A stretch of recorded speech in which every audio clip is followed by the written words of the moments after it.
We got Gators Breakdown here. We know we're business. Gators Breakdown, because there's never a dull moment in Gator Nation. The Gators Breakdown podcast is ready to go. I'm your host, David Waters. You can find me on social media at GatorDave_SEC, coming at you. Hey, kind of a weekend catch-up. There's some late news on Friday, of course. Michael Caraway Jr., defensive back, commits to the Gators. We'll get into his, from the transfer portal, so we'll get into his commitment there a bit. And then, of course, Harrison Bailey, former big-time quarterback, originally committing to Tennessee back in 2018, I think he committed to Tennessee. And then, of course, played for Tennessee there in the 2020 season, there in that COVID season. But he on campus late last week, throwing for the staff, visited over the weekend. Is he the next transfer portal quarterback for the Gators after all the Deshaun Purdy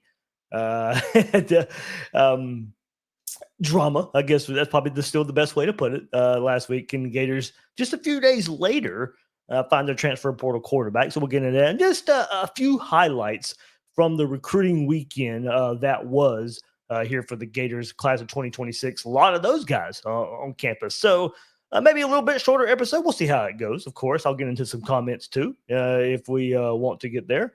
But a little bit. Adam Webb says, "Go Gators, Dave. Go Gators."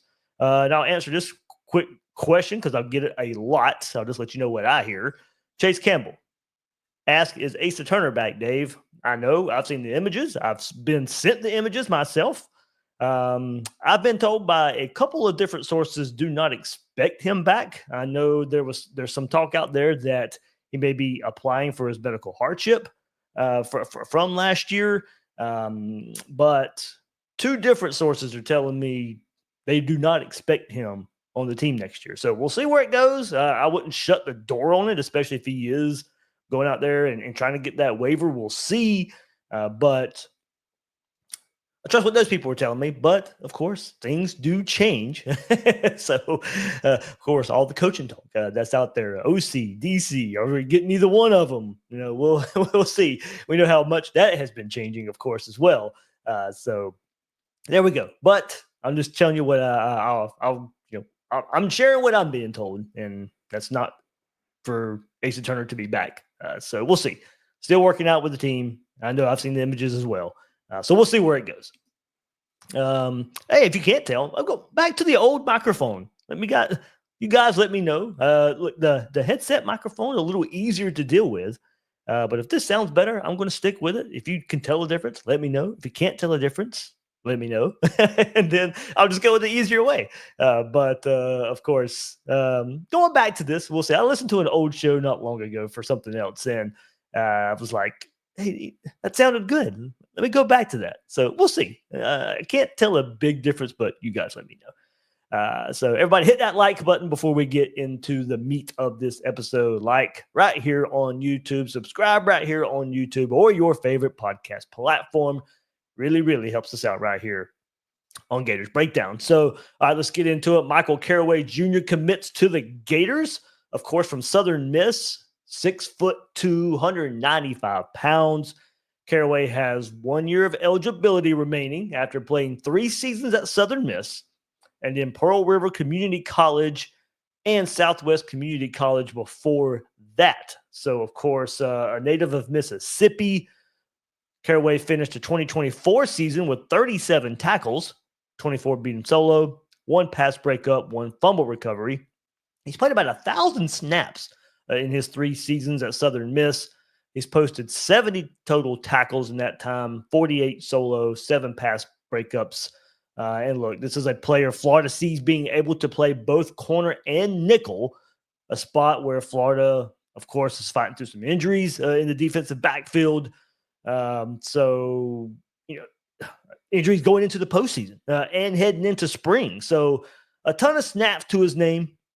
Someone that can compete right away and see if he can push for a starting role. I don't think you're forgetting a surefire starter here with what Florida has. Were there other options? We'll get into that too, that maybe could have pushed better for starting roles. Sure. I don't think that's what you're getting here. but at the very least should be a player that can come in, provide depth at multiple spots. That's what Florida was looking for in every guy that they brought in, whether they thought would be a starter or not, is somebody that can be versatile, somebody that can play multiple spots. He joins edge Kofi Asari, wide receiver J. Michael Sturdivant, punter Tommy Doman to make up the transfer portal class. And, portal class, I know there's just been a lot of talk about it because, plainly put, isn't good enough. And probably not the quality of player, I think, when people were coming into the portal and maybe trying to build this 2025 team and making sure you go out there and build it the best way possible. Because some of these guys contribute, absolutely. These guys are going to contribute. How much are they going to contribute? Were you looking for – there weren't going to be many spots with the guys that were coming back. But were you looking for these – I'm not looking for many developmental pieces here. So at least they're not guys that have a lot of years left and you're trying to, like a Deuce Spurlock type that Florida got, Michigan a couple of years ago. Just went to Michigan for a year, I believe, and then comes in. These guys got some snaps to their name and can certainly, like I said, compete for spots. I don't think, because Kofi Asari is not going to come in and start over George Gumbs. J. Michael Sturdivant, at least for, players out. Punter Tommy Doman, he should come in and start. J. Michael Sturdivant, I think, can earn a starting wide receiver role. Right here with Michael Caraway, I don't see him as a starter either. So I don't know if most people out there were looking for surefire starters. I think that's pretty difficult with the roster. I'm not going to sit here and say Florida's roster is in the best shape. Just not your elite roster. It hasn't been recruited that way in the last few years. But it's in a good spot. And some of these, players that Florida's going after, or some of the positions Florida needed, are outside of this as well. I think you could certainly say, Florida could have got another starter at defensive tackle, to make up for Cam Jackson, Des Watson loss. I think you certainly could have said that. But Florida likes some young guys that they have there. Those guys got to step up. Jamari Lyons coming back healthy, I think, is big in that. If he's back healthy in that, that's a big ask. But if he comes back healthy with what they were claiming to get from him in fall camp last year, okay, not so much of a need. And we'll see how that plays out. Wide receiver, probably could have added another one if you really wanted to. There at right tackle, were there that many available? Could you have stretched and spent and went and got a surefire right tackle? Okay, that's debatable. You certainly could have. You would have loved to see that happen. But with 4 to 5 returning, okay, you got some wiggle room there. And then Devin Manuel's a player, injured much of last year. Could he push at that spot? Of course, at Arkansas, didn't see a whole lot of him this past year for the Gators. Is he somebody who, since we didn't see a whole lot of, can squeeze there at right tackle? Florida, of course, got some younger players there they like as well. But those are the spots where, okay, you could have went and possibly gotten a starter. But at the same time, like I said, I do like a lot of where this roster is, and especially in the secondary. That's where we'll keep going this. DB Michael Caraway, let's go to Pro Football Focus. He was labeled a safety there. But you will see provide some versatility.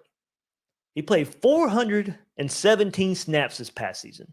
His overall grade was 66 on PFF. He was the 5th highest on Southern Miss's defense of defenders that played in at least 10 games for Southern Miss. He was the team's top run defender. They're in the secondary now. The team's top run defender with a run grade of 79.5. He contributed a 67.8 tackle grade. And his coverage grade, not the best, 58.8. So he shows his versatility. He had 205 snaps in the box, 79 at free safety, 79 in the slot, and 53 at corner. His 66 grade was the best of his career this past season. He had a 56.7 grade in 2023 and a 56.6 grade in 2022. So his versatility really showed up this past season, as 322 of his 340 snaps, or his 322 of his 347 snaps in 2023 were listed at cornerback, only cornerback. And then 201 of his 228 snaps in 2022 were also at corner. So he didn't really get to show that versatility until this past season. His coverage grades were hovering around 53 those 2 years. So, Southern Miss may be seeing his value as a run defender and then started bringing him closer to the line of scrimmage, started playing in that star slot role as well. So there you go. No interceptions in his 3 seasons of play. And interestingly enough, this one kind of caught me a little bit. I was like, oh, yeah, this would have happened. Interestingly enough, his defensive coordinator in 2022 would have been Austin Armstrong. So there you go. I was like, oh, yeah, so that's where he came from. We had that, went from Southern Miss for 2 seasons, had that cup of coffee before he came to Florida in 2023, that Austin Armstrong. So would have been there with Caraway at Southern Miss in 2022. Caraway recently shared a graphic on X as well he shared it from last June that showed him having the top speed, the fastest player on Southern Miss with a 22.6 mile per hour run. That's fine. So Caraway was a bright spot. And this is where it's really hard to get a gauge. And how do you gauge it? How do you look at it? Caraway was a bright spot for an otherwise terrible defense at Southern Miss. 130th in opponents' points per game, giving up 40.3 points per game. 125th in giving up 465 yards per game. 134th in the country, giving up 6.1 yards a carry. And 61st in the country, giving up 220.5 passing yards per game. Not a good defense any way you slice it. So I look at this. It's going to be interesting to see how much being around better players helps him. But also on the other side, taking a jump up in competition. How does that affect him? I don't know. I'm asking the question. It's really hard to know.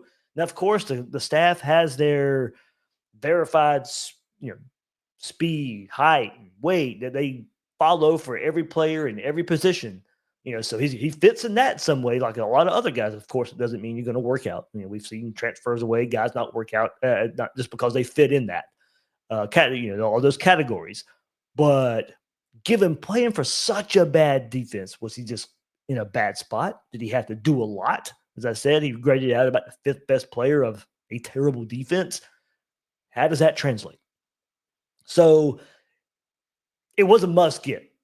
You brought him on campus. It was a must get after missing earlier on Poyser, him to Miami. Maddox goes to Georgia.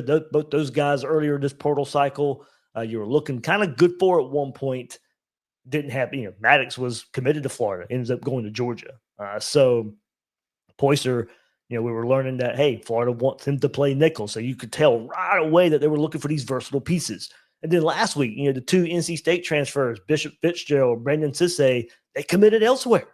And remember, those 2 mentioned that they were going to visit at the end of last week, only to commit elsewhere right after saying that. Right after saying they were going to visit Florida, they commit elsewhere. So it was a weird situation. You had Caraway on campus. That visit had been scheduled. This one, you just had to get it. You had to have it. We clearly saw the need and the work Florida was putting forth and trying to get defensive backs through the portal, and it's Caraway, the one to commit. So I think Florida's in a tough spot there. There are injuries in the defensive backfield right now, and if I'm a transfer defensive back, I do ask myself the question, do I see a path to start at Florida? I can understand some of the misses. I would have rather had some of those other guys. I can understand why they decide to go somewhere else. If you're Florida, it's your job to get those guys. But looking at it from their perspective, would I see a path to start at Florida? I do think there are transfer players that could push at the safety spot for a starting spot, but it still would be a legit competition with Bryce Thornton and Jordan Castell. But you could likely find someone to push those guys. And probably the case at nickel, too, with Gates and Denson, but that's less likely, in my opinion. I think it would take a lot to supplant those 2 guys. So if I'm a DB and Florida's asking me, hey, we need some versatile pieces. Can you play safety and star? Can you play corner and star?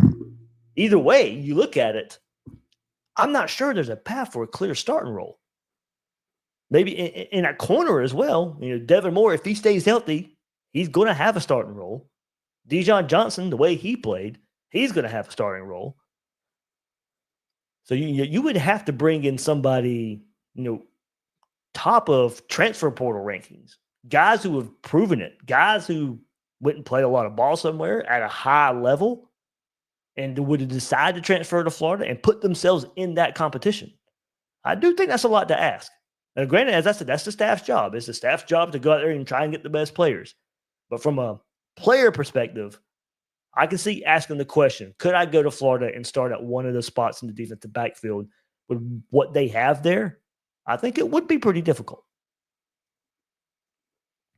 So mainly looking at this, Florida needs depth. They need depth on the back end. Maybe not necessarily starters, but they need depth. And especially heading into spring, let's take a look at it. Dijon Johnson, Devin Moore recently underwent procedures for torn labrums. So where are they going to be when spring practice starts?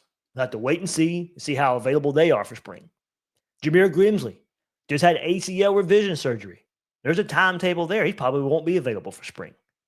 So there's 3 corners right there that we got questions going into spring of how available they'll be, dealing with issues there. At nickel, of course, Aaron Gates tore his ACL late in the season versus Ole Miss. Sharif Denson is taking this offseason to correct a fracture in his foot. So there's all kinds of questions abound about how healthy Florida will be in the secondary when spring camp starts up in March. So besides performance, you can see why Florida has been after DBs in the portal and guys that can play multiple spots. It's going to be a great spring for the more inexperienced younger players to get reps. Cormani McClain, Teddy Foster, Greg Smith, Josiah Davis, to go along with all the early enrollees Florida's bringing in with Ben Hanks, Lagonza Hayward, Drake Stubbs. Those guys need to be ready to get the reps in spring that they may have not gotten otherwise. So I think it's a great chance for those guys to show early that they belong. I was mostly just thinking of transfers as just in case guys, some insurance, especially at nickel, and guys that could possibly push at safety. Looks like we got the just in case guy right now in the secondary. And we'll see. We'll see where Caraway goes. Like I said, just past season at Southern Miss, showed some versatility. So I think could slide in corner, slide in at nickel. We'll see if anything else happens there in the spring portal. I wouldn't count on it. And probably because, let's switch gears a little bit. Tennessee defensive back commit Onis Conanbanny. He was in town. He was on campus for a visit late last week for a couple of days. Florida's looking good to flip him from the Vols. Probably takes this one into February, so clearly leaves time for things to change. We know that following recruiting. Nothing's 100%. But Florida is the reason he didn't sign early with the Vols, even after being committed to Tennessee since August. On the visit, he shadowed safety Lagonza Hayward. And remember, he was a one-time Tennessee commit. So they continue their connection right here in Gainesville. Another trip to Tennessee may happen, but another trip to Gainesville may happen as well. So the 4-star cornerback would be a good get for Florida to add to Ben Hanks at the cornerback spot, while also really damaging Tennessee's defensive back class. Remember, Florida flipped Lagonza Hayward late in the early signing part of the recruiting, and now possibly Conanbanny sometime soon as well. So Florida helping themselves while hurting a rival at the same time. So Florida's going to get some numbers here at cornerback, get some depth there at cornerback, but man, those guys have really got to come back healthy and come back ready to go when the season comes around in fall camp. And I think in some ways, kind of like we looked at linebacker last year for Florida, and remember how all the injuries that they were fighting in spring camp because, Wingo was hurt, Shamar James was coming back from injury, and Miles Graham ends up getting hurt too, but he got some early reps, but it allowed guys like Pup Howard to get a ton of reps and a new defense for him as a transfer. but some other guys, Jaden Robinson, other young guys got a lot of reps at that linebacker spot. And I think it paid off for Florida at that linebacker spot. Hopefully the same happens here in the defensive backfield as well. I'd rather have those names out there competing in spring as well, but if not, maybe it's a blessing in disguise and the young reps and the reps for the young guys and the depth pieces really pay off. I mean, we saw it kind of happen as the season went on. Injury after injury happened in that secondary, and you had guys ready to go. You had guys ready to play. Florida's going to need a repeat of that. And this spring's going to be big in making it for injuries, giving those reps to young guys and the inexperienced players. Oh, but there we go. Michael Caraway Jr. commits to the Gators. We'll see his role coming up this 2025 season. All right, the other big topic. Let's go to the quarterback spot. Of course, it's been a drama-filled topic in the last week or so. It's been about a week since we started hearing Deshaun Purdy maybe trying to leave Florida. Well, eventually got released. And then it wasn't too long. We started hearing about, okay, maybe quarterback Harrison Bailey is an option for Florida. And he's been predicted to transfer to Florida from Louisville. And funny how things work out, because this ends up being, to me, at least on par with Deshaun Purdy when it's all said and done. Purdy has since committed to Wake Forest, if you missed that, after he got his release from Florida. Could slightly be a better option given the years of college football that Bailey has played. He's been around the game for a while. This past season, for the 2024 season, the former four-star prospect coming out of high school in Marietta, Georgia, remember? He was a number 3 pro-style quarterback in the nation. He completed 6 of 6 passes for 35 yards in the season opener against Austin Peay. Ended the season playing in a total of 5 games, throwing for 227 yards. Over the course of the season, Bailey completed 24 of 33 passes, scored 3 touchdowns. Now, he finished the season as a starting quarterback for Louisville in the Sun Bowl against Washington, and he was named Sun Bowl MVP. Completed 16 to 25 passes for 164 yards, so modest there, but did throw for 3 touchdowns in the game against Washington, and as I said, was named Sun Bowl MVP. He threw for the Florida staff late last week and then was invited for an official visit over the weekend. And after starting his career at Tennessee in 2020, and guys, I don't know if you remember this, he started his career at Tennessee in 2020. His first career start was against Florida in 2020. That late December trip in the COVID year, well, not late December, but late in the season, a December trip to Knoxville, Florida wearing the blue helmets and the blue pants. Harrison Bailey started for Tennessee. He has since transferred to UNLV and then Louisville, where he spent the last 2 seasons. Great size, 6'5", 230 pounds. He's got 1 year of eligibility left. He's thrown for 1,190 yards, 10 touchdowns, 3 interceptions, while completing 63.2% of his passes over the past 5 seasons. Let's go back to, he was really, really highly regarded as a recruit. 24/7 Sports had this evaluation. Now, of course, he hasn't lived up to this. He'd be going on his 4th school here, but did say back then, quote, tall with prototypical size, has actually trimmed down from his sophomore season, a polished pocket passer with sound mechanics, well coached in terms of technique and has consistent delivery, has the ability to drive the ball down the field, shows good touch and ball location, has posted good passing numbers against top competition in Georgia, able to distribute to all levels of the field, looks to be best suited in an offense with a run game that allows him to target big wide receivers downfield off of play action. Doesn't provide a run threat and needs to keep improving his mobility and feet in order to be able to evade the rush. Projects as a likely Power 5 starter with an all-league ceiling. Should he continue to progress? Should be a 3rd-day NFL draft selection.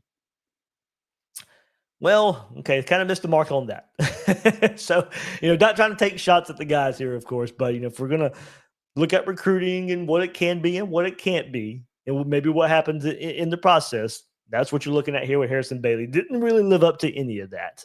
Does intrigue me, that part of that was, needs to go play in an offense that has a run game, has play action, can go down the field. Okay, he's got that. Now it does, the mobility would be in question. So that would be the difference from Purdy here. Purdy more in the Lagway mold, Bailey more in your prototypical pocket passer role. So another quarterback, not necessarily you'd be relying on in his legs. And remember, he played at Marietta with 5-star tight end Eric Gilbert back in the day. It certainly made his job easier at that level, but definitely shows the inexact science of recruiting. Overall, it's a good barometer, but when you see the misses like this with both these guys, of course, you look at it and say, okay, there's some big misses right there. But hopefully Bailey or whatever transfer quarterback isn't really needed for Florida this season. I think it'd be a nothing more, nothing less than at best a good backup option. Hopefully if he's called upon, he plays well enough. Either way, I just don't think you're finding a quarterback at the level that is good enough to carry the team for an extended amount of time. And you would need some timing. You would need the good fortune of the schedule to, all right, if Lagway does go down, maybe it's in the easier portion of the schedule. There's not many easier portions of that Florida schedule. Could he go out there and if he had to play 2 games, kind of go like the Aiden Warner like he had to? When he went down, it was the worst possible time to go down. It was during the Georgia game. It was playing Texas. It was the 2 playoff teams on Florida's schedule. Besides Tennessee, 3 playoff teams on the schedule. But Aiden Warner got thrown in against 2 of the better teams on the schedule. So if it had to happen again, if it does happen again, could you catch a break this time? And it being another part of the schedule? Let's take a look at that. If it had to happen, well, not had to happen, but if it did happen, the better part would be, of course, you don't want to start the season without Lagway. But if you had to look at it, at Texas A&M and Mississippi State, if it just repeats itself from last season, and it's a 2-game or a game and a half, just say it repeats that way.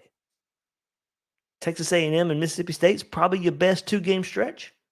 Maybe Kentucky and Ole Miss, but both games on the road at Kentucky, at Ole Miss.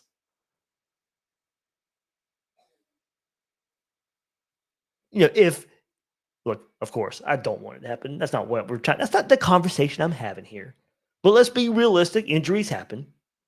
And if it happened again to DJ Lagway, maybe you ran the bye week. Maybe that Mississippi State and bye week. If it has to be 2 weeks, let's not go 2 games. Let's just go 2 weeks.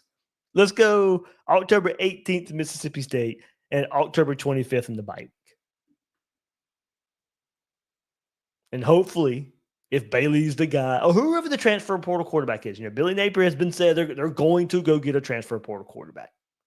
And as I said, there's been on 3 picks. There's been crystal balls. There's been predictions right here for Harrison Bailey and asking around as well. Yeah, it looked good. So we'll see. We'll see if that happens. The thought was if he visited, that it was just going to be a foregone conclusion that Florida would be the place. So we'll see.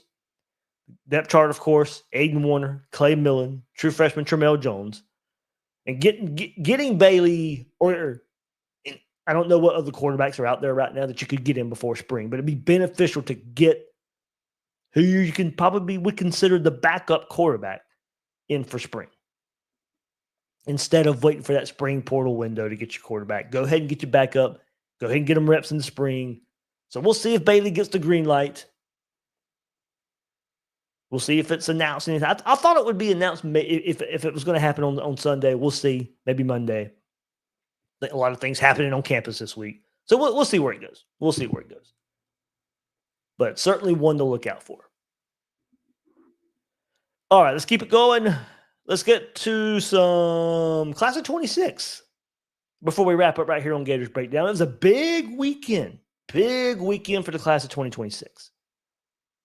Florida had some big names on campus. Well, let's take a quick look. We'll have a deeper dive to get the class of 2026 started. Probably not this week, but maybe some big news, or we'll follow up with all these juniors visiting. But I'm going to have Corey Bender from On 3 on. Probably not this week, but next week. He's got a busy week coming up. He'll be in Nashville there with On 3. So probably next week. But of course, let's get into some of the highlights. Gators quarterback commit Will Griffin was in attendance, helping recruit. We'll get into that one in just a second. But the other big headline was, and I hope I say this kid's name right, 5-star offensive tackle Emmanuel Iheanacho. He made a decision late to visit. Now, of course, we know one of the most popular topics in recruiting since Billy Napier has taken over are the high-profile offensive linemen, specifically the offensive tackle types. Just hasn't happened. This one happened late. So can Florida get in the mix here? Georgia, Oregon, I think, are the two schools, maybe with the early lead here for Emmanuel. So we'll see where that goes. But had a decision to make where he was going to take a visit this weekend, and Florida made the cut to get that visit. So good work there getting him on campus. Now time to chip away. 4-star tight end Caden Prothrow was on campus, and having Will Griffin there was a big, big help. And he likes that. It's a big plus to him. He's pretty much said on wherever his destination is going to be, having a good quarterback is going to be part of his decision. Georgia native says Florida is high on his list. Will Griffin, a big part of that. 4-star edge Xavion Griffin Haynes, he received an offer. 6'6", 220-pound junior from North Carolina. He's cousins with Gators safety Hilton Drake Stubbs. Griffin Haynes grew up in Jacksonville, considers Florida a top choice. 6'6", 220. Yeah, I'll take that.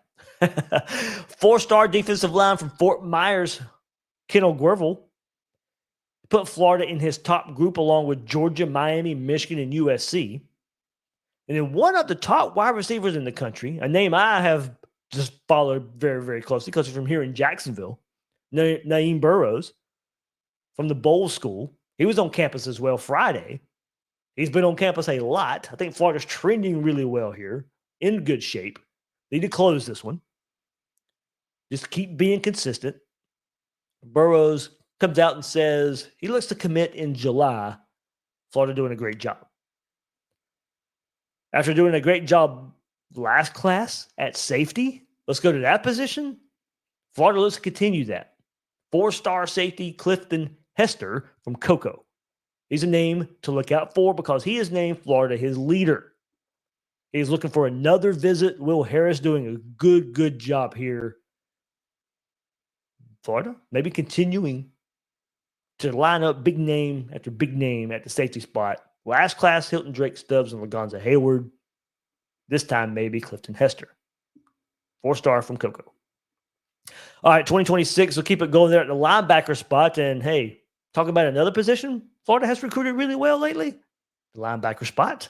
The number 13 linebacker in the country from Lakeland is Malik Morris. He's visited the Gators several times. Florida's believed to be the front runner. Go back to last week. On 3, Steve Wiltfong put in a pick for Florida to land Morris.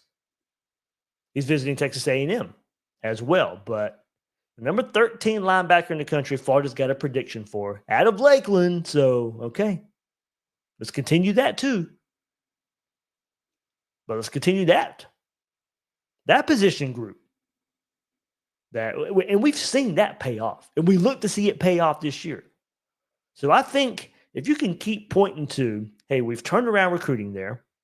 We've got some high-profile names there. The young guys are getting playing time, and they're performing. You can be that too. I think you could really see safety do that for Florida too. If Stubbs and Hayward get enough playing time, you can see safety take off for kind of like how linebacker has in continued recruiting success. 3-star offensive lineman Joe Irvin, Fort Myers, Florida. Florida's number 1 school for him. Hears from the Gators almost every day. group chat going on with his parents and the office of line coaches, Rob Sale and Jonathan DeCoster. USC, Florida State, Kentucky, South Carolina also standing out there as well. And then, of course, let's go the other way. Let's go the other way with this, unfortunately. Maybe something, maybe nothing. Miami, of course, growing confidence and maybe flipping 4-star Florida cornerback commit Jalen Waters. He's from Sefner Armwood, of course, visited Miami over the weekend, has flirted with Miami for quite some time. We'll see where that one goes. So definitely can't throw that away with what's been happening there. So just that's one to keep an eye on. But yeah, busy weekend for recruiting for the Gators. Transfer portal, 2025 class, 26 class for all the juniors on campus this past weekend. So there we go. Getting you guys caught up. A little weekend caught up right here, late on this Sunday evening. So if you're out and about on Monday, got this episode there waiting for you. Getting you caught up right here. So, of course, this week with the national championship game being Monday night between Ohio State and Notre Dame, Will and I will get together on Tuesday night. And, of course, we'll be discussing the ever so popular way too early rankings that, of course, will have Florida in them. First time in a while where Florida will be this well represented. I think going back to Billy Napier's first year, I think you saw Florida in like the high 20s in some of those way too early rankings. And, of course, we're a staple under Mullen as well. But we haven't had a good chance to talk about those in the last couple of years. So we get back into that. But this will be the first time where there'll be a consensus. Now, Florida's in those way too early rankings. So we'll see what all the services have to say about Florida and their prognostications about Florida. I mean, we all know what to see, what to expect. Anything unexpected. Some going to be high, some going to be low. And we've already seen Florida up to number, I think it was 9 on threes ranking. That's the highest I've seen so far. But we'll see on Tuesday when even more get released of where Florida would be. So it should be some interesting conversation there. Oh, all right. Good stuff, guys. Good stuff. Thanks for hopping on. Wasn't sure when I was going to do an episode today, but wasn't going to let this weekend go by without something there. Okay. Like I said, more this week. Working on a big episode coming up too. In the next couple of weeks. We'll see what happens. So keep your eyes out there. Keep your ears tuned. Right here on the podcast or out there on social media. I'll let everybody know. We're working on something pretty good. All right, guys. That'll do it for this episode of Gators Breakdown. I am your host, David Waters. You can find me on social media at GatorDave_SEC. Guys and girls out there, thank you for joining me on this episode of Gators Breakdown.